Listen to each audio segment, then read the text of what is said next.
Hello, hello, hello. Welcome to my channel. This is Cat of Cat's Culture Counter. It is my new YouTube channel, and it's going to be geared toward sharing all things culture, and then also talking about like recent events, what's going on in the area immediately around me, and then what's going on in the States. I am a U.S. citizen. I still have my, he's an adult, but I still have my baby boy that's in the U.S. So the politics and policies that are affecting that country and the changes that are being made there are things that are going to affect my son. So of course I'm paying attention to those. So I wanted to separate this channel from J&K Go Global. That is, and it's J, just the letter J and the letter K. That is our channel that is going to, I'm going to like thin it out and make it just, it's just going to be focused on the things that Josh and I are doing on our journey here in Cambodia. It may be some individual personal stuff, but I think that this is like the whole culture thing is really important thing that I should do separately, because I will be speaking about a lot of things that are involving politics, and I just wanted to keep it separate. So I hope that if you like this content, you will that you'll subscribe, you'll like it, you'll share it, you'll do all that good stuff. I would really appreciate it. I'm getting my sound more dialed in, and I think that I know that you can hear a little bit of outside, and I think we're going to be relocating, and when we do, it'll be a little bit, the setup's going to be a little bit different. I think that will help with sound. But I wanted to, what I'm discussing today is it came about because of the ruling from the Supreme Court in regard to the Voting Rights Act, and I wanted to backtrack a little bit because a lot of pundits and a lot of people that are under the toe of the Orange Beast, they are all saying that racism has ended. We don't need that, because racism has ended. They're going to have representation. Of course they're going to have representation. We're not racist. Yeah, right. So I'm like, and it's really interesting because I have my take on things, right? And I can speak about things personally that have affected me personally, what I recognize around me, and I think that my opinion is valid in that way. And if someone does not want to listen to my opinion, you don't have to. You can just turn it off and you can go away, instead of trying to pick a fight with me and calling me stupid and telling me that my opinions about things have no validity. And someone actually called me, they said that I was not toxic, abrasive. I'm abrasive because they said something and I actually didn't agree with them. What? I didn't agree with them? So I've gotten some nasty messages from people that have said that I just frankly just put up things without knowing anything, and that I'm not truly a learner. And I think it's funny because my stance has always been, I'm digressing, but my stance has always been that you are a student for life, and you are, I don't know if you can ever reach the point where you're completely like, you're just so wise. You just know everything. And I think that our experiences in life teach us lessons, and it's really important to actually pay attention to those things that happen, and not to be so stubborn to say that I know everything. I always think that there's so much to learn, and there's so many ways to evolve as a human being, and that I want to learn about things. In the interim, if I have experience, real world experience, I can share it. It's valid. If I have things that have happened to me in my life that I want to share, they're valid. If I've done some research in regard to something that I'm going to say before I say it, don't come after me. And that's what they did. But anyways, so let's just we're just going to hop right in, more of a podcast format. And I'm going to eventually be going live with this channel, so that way if people have questions or whatever, you can ask your questions. Hopefully it will be a place of respect. And this is bonkers to me, because some of the biggest moments of hurled vitriol that has come in my direction have been from Black men and Black women. All right, so we're doing this podcast form, so this is a little bit longer than what my videos are, and I don't know if someone's going to watch the whole thing. I don't know if people are going to watch the whole thing. I don't know if people are going to watch it for a minute and then be like, okay, I'm done. I don't know. But if you're still around, I really appreciate it. Please subscribe, because, it's just starting off, so I have no subscribers yet as of this video posting, when it posts. Okay, so what I want to do is I want to go back in time and talk about, because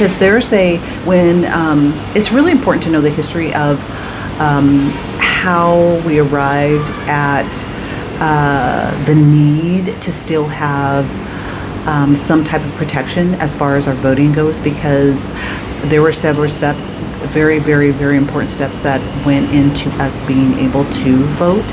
And there were a lot of people that fought peacefully and saying fought peacefully, I mean like protests, marches, we're going to be talking about the NAACP, things like that, to be able to have our vote counted.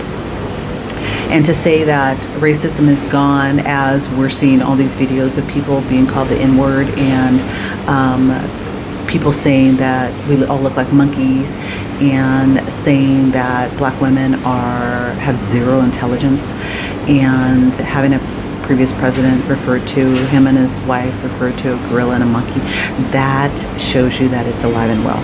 So don't tell me it's over. Just don't. Okay, so let's go back.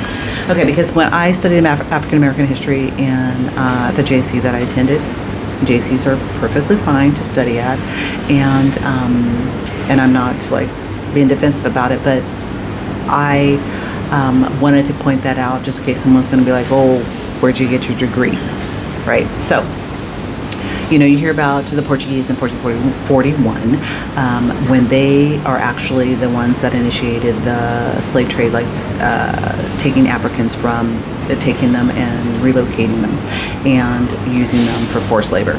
Okay, so that's 1441, and they were African, and they took them to work on like sugar plantations, and then in 1441 they also took them to Europe, then they went to Atlantic Islands, and then to the Americas in 1502. Okay, so the Americas, 1502, they're talking about Christopher Columbus. I'm sorry, but that's another video. But okay, so slavery. Okay, so the reason why I wanted to talk about the slavery part of it, they're saying that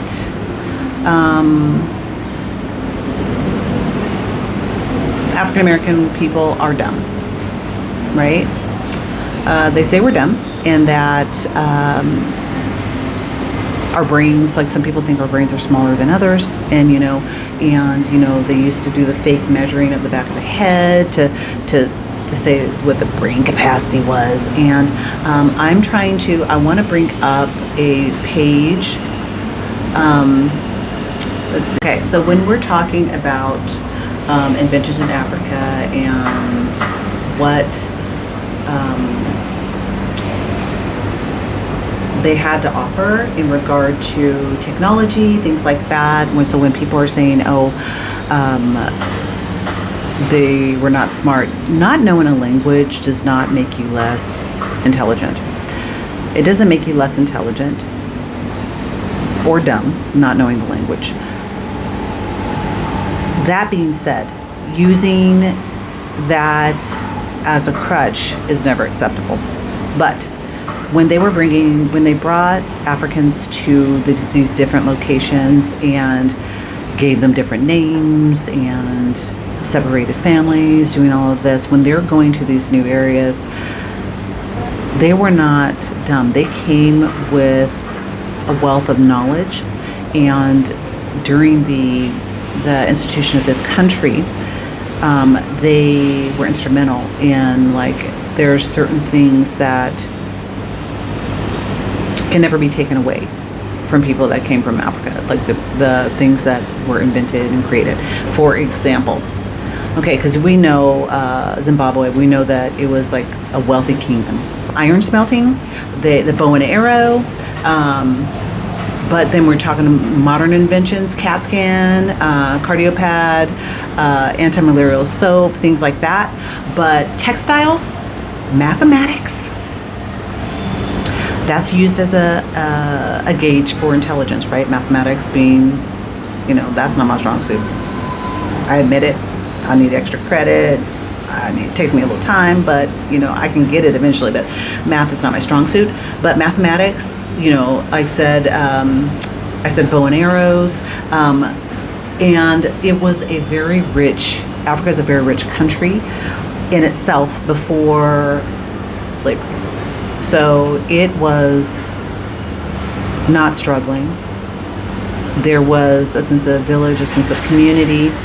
I know that there's over 250 dialects in Africa, and across that, across the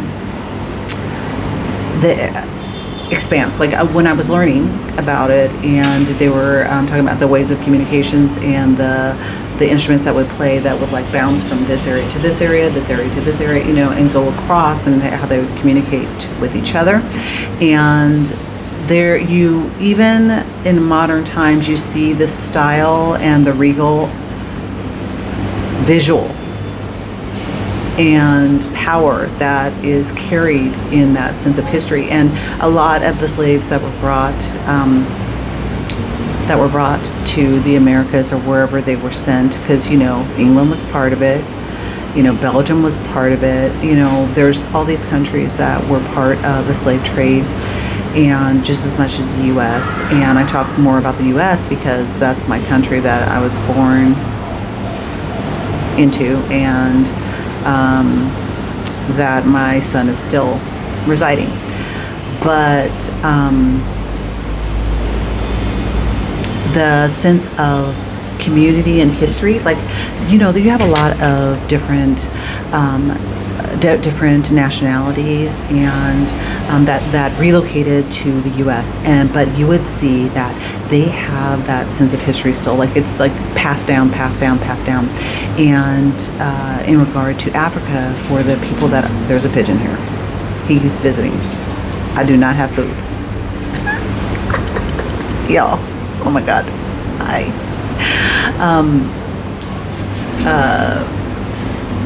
We do not have the same sense of history, and it's a really, really sad thing to think about, because people are embracing and they're just rediscovering, and they're tracing their roots and doing like things like that, and I think that is tremendous. But the slave trade it decimated these families, and once they were here, they were not kept together, so the families were separated. And then you think about masters and like the women being raped, and the essays that happened, and how things like get all mixed up. So when people are like, I'm white or whatever, you understand that there's so much mixed blood that is throughout the country, throughout the U.S.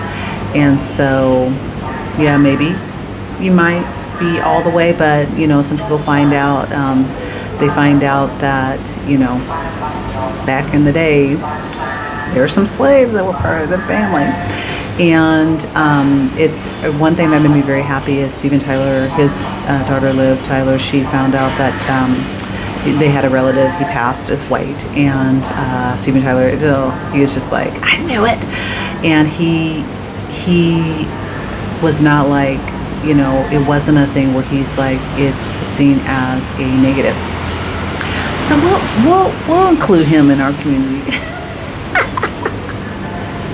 We'll include them in our community. Okay, so all right, so we're talking about what they brought, because agriculture was huge. Now, when Africans were, when they were brought to the U.S., and I'm going to talk about the U.S. moving forward. When they were brought to the U.S., they were eventually,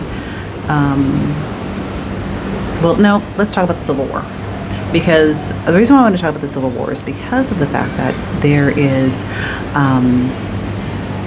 with this gerrymandering, it almost looks like it's priming itself for another one, because so one state that wants to make it all red, the other states are going to be like, okay, they're going to make it all blue, because California has responded to that by saying that they will make their whole state blue, and so they have 50 seats there. So it's like going to be the back and forth. That's where that kind of stuff has the possibility of happening. Will it happen? I don't know for sure, but I wouldn't be surprised, right? I wouldn't be surprised.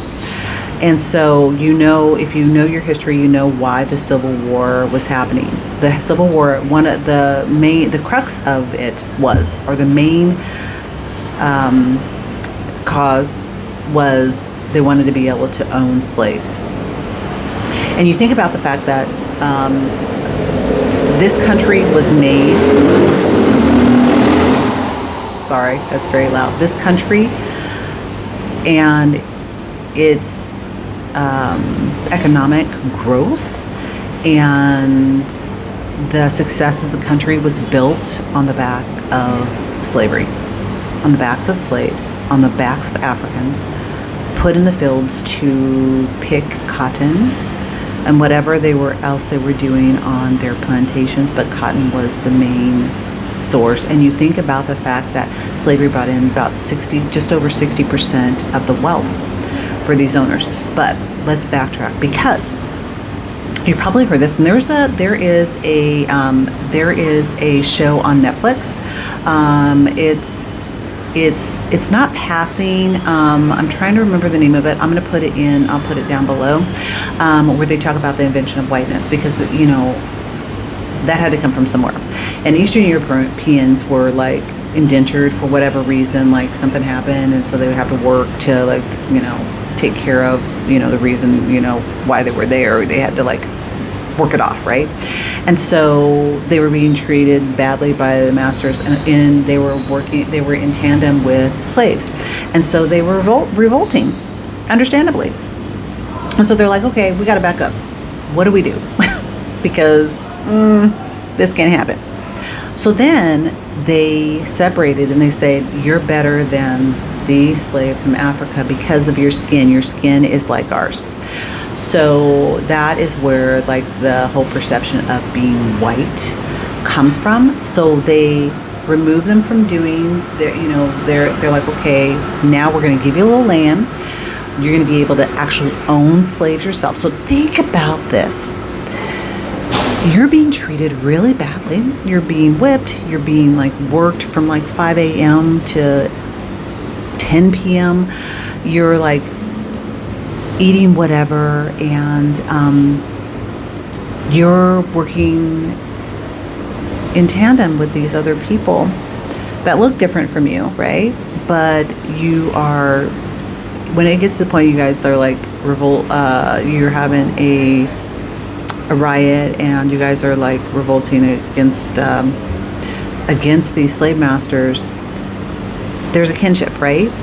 There's a certain kind of kinship. And then to have it where they are now I can buy you. Now I can buy you. Oh my God, that makes me just thinking about that. Think about that. Now I can buy you. I have my land, but now I'm better than you. Someone that I was working alongside, or toiling alongside 2 months ago, now I can own you. That's mind-blowing to me. Mind-blowing. Okay, so there's no racism. You see where that's the invention of that, the difference of race, and being considered dirty. You touch anything, you get in a pool. You know, you think about the 50s, you know, 40s, 50s, you get in a pool, they gotta drain it, and they're like, people are losing their mind because there's a black person in the pool, and they're like, now it's dirty. You know, it might have been the 60s, but you know, things like that happening, and like you can't touch, like your blackness is going to rub off, things like that. No racism. Okay, so then it's like, okay, Civil War. I'm back to that, and they're saying, you know, we are so mad that they fired on a fort. I'll put that below also. You can't own these people. Slavery's wrong. Releasing their slaves. They're like, you know, you're no longer my slave. You know, you're your own person. All of that stuff. So, because you know they have to have documentation. They travel anywhere. They have to have their papers to say that they're no longer slaves. But you know, there's people kidnapped, brought back down south, made into slaves. You probably saw them the movie 12 Years a Slave, something like that. South went to war because they wanted to keep their slaves because they were becoming wealthy, and part of the measure of being wealthy was how many slaves that you owned. That was part of it. You know, whether or not it's your house slaves, which, you know, they're like their house slaves, you know, they'll get as they're like essaying people, you know, women, and like lighter and lighter and lighter in the house slaves, you know, pretty girls in there, and things like that. Pretty girls, pretty boys in their houses, house slaves. Okay, so not all of them were pretty, but they were trying to just like their standing in the community. Okay, so they're like, I'm not giving up my slaves. I'm not giving up my slaves. So Civil War. There was other factors, but that was the main factor, because you think 61%. What? You lose that 61%, it's going to decimate you physically. Okay, so they go to war, but y'all, they lost. They lost. The Confederacy lost. But Lincoln, not wanting to just have it settled as fast as he could. He wanted to resolve this as fast as he could, and he wanted to appease them so that they'd come back in. He's like, you never left, and, you know, using all of this terminology to make it where, you know, welcoming you back with open arms, you know, you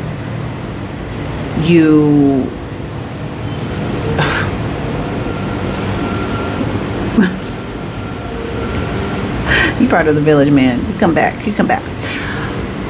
Makes me so upset. Okay, so they lost, but instead of giving them true penalties, they basically did not. And, you know, you see all the statues of all the Confederate soldiers, and being, you know, I love it when they get knocked down and they remove them and stuff, because they should be, because they lost. But what they did to appease them, they gave them equal representation. So you think about these states where they literally went to war with their country because that they wanted to own property that it was in the form of physical human beings, and they gave them the same vote. Now, if it would have been different and they had true consequences, like they're like, if you do this, you're good. Instead of giving them true consequences, that's where we get to right now. Because if they had true consequences, they would not be able to hold on to the power that they have and stew and wait for the opportunity to gradually eat away at the democracy and bring it back. They're like when people were talking about, you know, they don't want to be politically correct. And the thing about it is, it's like the PC part of it was holding down things. Then they get this guy in the office that says what they've been thinking with their racist tendencies, and like, you know what we would have done with them? You know, talking Mr. Tough Guy. Somebody would knock Trump out. He's not tough. I'm sorry, but he's not tough. No. But, you know, they're talking, you know, I'm going to go back.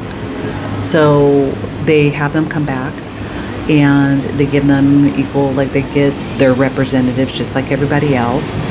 And then they're talking about they didn't want to... you know, I was talking about the value of slaves, and so that's where the 3/5 comes in too, because they they wanted to put a value to us. So we are 3/5 of a human being. Just think about that. Doesn't that make you just angry? It makes me so angry. Oh my God. So the South, they just get to daughters of the Confederacy, and they get to whitewash things and like tout up their people and do all of this stuff instead of having true consequences. And I think that that's one of the driving factors that has made it where this country, when people are talking about make it great again, I want to know when it was great. When it was great for African Americans, truly great. When it was great for people that are in places where there's poverty, even though they are white, they are Native American. Like, that's another podcast in itself, where they're Native American, where they're Japanese, these Japanese internments, where they're like having to build railroads, things like that. When was it great? I want somebody to tell me when it was great for everybody, because it was never great for everybody. It was great for white people. It just was. There's so many things that I've learned about people, and they're saying when people are like, there's racism doesn't exist. Racism doesn't exist. It just went underground. It has existed, but they just have not been saying it to your face, to our face until now. So, whites only, can't go into businesses, whites only, fountains, all of that. And you think there's all of these decisions that have gone, like where the Supreme Court is, if it's truly supposed to represent, they talk about the Constitution and the fact that the Constitution, they geared it to be like, it needs to be reevaluated every 20 years, but it hasn't changed. It's been amended, and there's been things that have been added to it, but the whole bulk of it has not fundamentally changed to reflect the melting pot that the U.S. is, and that's a problem too, and that's why things have been able to progress like that, because you cannot say that racism is gone. You cannot, because if you do, you're just a parrot, and you've never truly felt it. You've never truly felt it. So when we're talking about because Lincoln, he like the Emancipation Proclamation, of course, as soon as that happens, 13th Amendment, they find ways to lock up black men. So they're like, okay, you're no longer going to be my slaves, but we're going to incarcerate you. And for things you didn't do, petty things you did, we're going to incarcerate you, and then you're going to become a workforce, and you're going to be part of the chain gang, and you're still going to be making us wealthy. We have a rich history, and it's blues, and it's like, you feel it in your bones, the things that people were experiencing, you feel that, and it's like, they're trying to survive, and they're singing, and they're communing together while they're, quite frankly, just working themselves to death. Locking them up to make money and then go into a church and start speaking like you're from that area. That's disingenuous. And being welcomed into those communities when you did that pisses me off. Just pisses me off. Okay, so they start locking people up, locking men up so that they can have, there's a profit, and they can like still have the cotton, so the economy's keeping going. So even though slavery has ended, Lincoln didn't do that out of the goodness of his heart. There was a reason why he did it, and that may be another podcast, but he didn't last very long after he did that. And so fast forward, and it's like, okay, so they're saying they're equal under the law, that they can vote. They couldn't vote. They would go vote, and they go to the place, and their lives were at risk. People that actually were brave enough to try and go vote, they were harmed. They were beaten. It was like really, really, really bad what happened to them. And even though They were supposed to be able to, they weren't allowed to. So then that's when these organizations, NAACP, one of them, one of the main ones, came into being and started fighting for we're supposed to be able to vote. We're supposed to be able to vote. We've got these amendments, these things that, now it's in the Constitution. We're supposed to be able to vote. We're equal. But people weren't letting them. So then they had to fight for it. And that took so long. You think about mid-60s being able to, that's crazy. That is crazy. And I hope I have I'm pretty sure I'm right. Mid-60s, I'll do a correction if I'm wrong. But I'm just as free-flowing. I have these things, but I don't know what I did. So I'm just talking. So they had to go all the way to the Supreme Court to get the right to vote. Because there's racism. And they could not. So then they're like getting the right to vote, and then people start looking like them, start representing what they look like. Then it becomes more diverse because they're being voted in, and they're like, even though it's very, very, very fallible, and there are people that vote against their best interests because they're single issue voters, and they will ride or die with somebody because they say trans people are the problem. Trans people in sports. Is it even 1% of the athletes that are trans? They're the problem. People are eating it up because there was that single issue that they agreed with. So you see these rallies, you see the vitriol that is still going on, and you see people being deported, people being locked up, people being disappeared, people being called out their name, people being called derogatory words. As recent as yesterday, but racism doesn't exist. So that was put into place. The Voting Rights Act was put into place because we were not allowed to vote. Now they are targeting.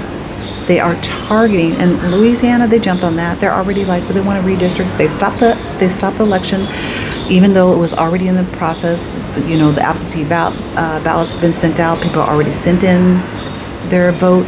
All of that stuff was already happening. He halted it so he could redistrict it and make it red. All of those, like, how dare black people have blocks of blue in the center of that state and have these big blue blocks that are Democratic? How dare them?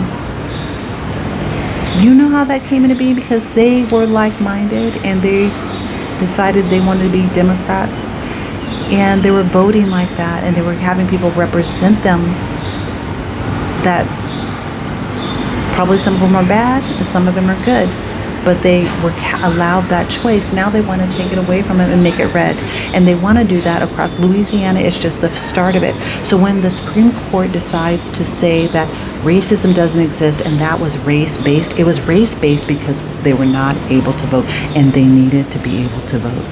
They were promised that was part of legislation that was part of it. What do you think? I don't even know if I made sense in this whole thing. I hope I did. If you liked it and you stayed to the end, please consider subscribing. I would really, really appreciate it. If you fast forwarded, whatever, I really adore you staying here and listening to me gab. And we'll see what the next one's going to be all about. Okay, guys, thank you so much, and we will see you soon. Okay, bye-bye.